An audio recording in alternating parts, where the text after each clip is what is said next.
Magluto ako ng gulay lang to.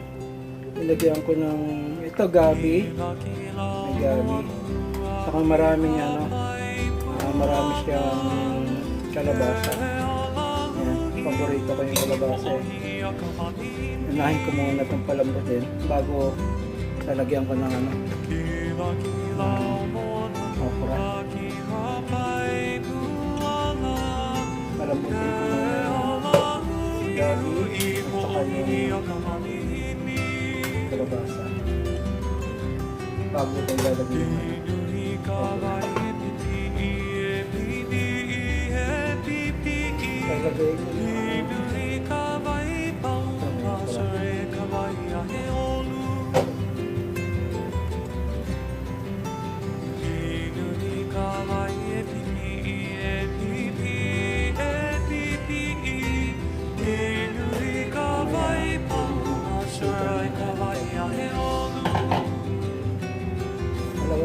madali kasing lumambot eh.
Mamaya ilalagay ko na yung alakbati at malunggay.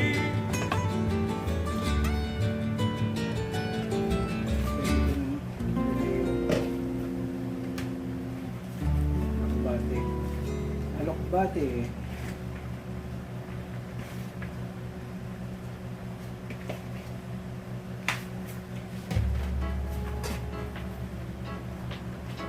Ito ulam din namin para sa lunch at saka sa dinner.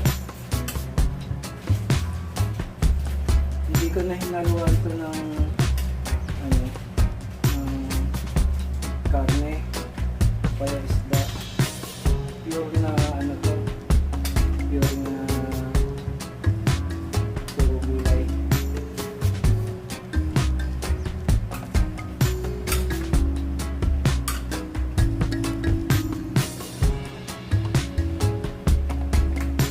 Yung alokbate, madali naman siyang lumambot at saka madali din siyang overcook. Kaya dito na ilagay yung malunggay. Malunggay. Maraming malunggay.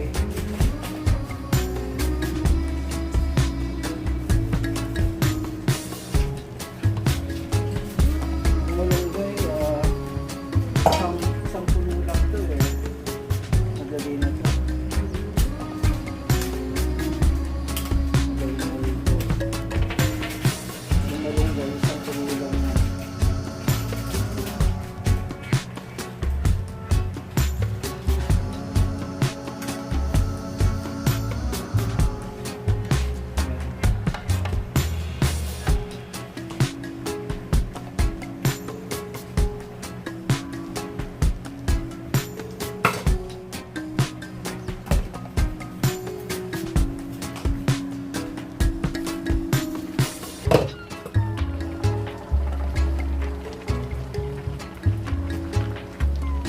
Ito yung lutong Bisaya kung tawagin ay utan. Utan, lutong Bisaya. Ito yung natutunan ko nung isang taon ako sa Cebu. Ito na siya. Bye bye.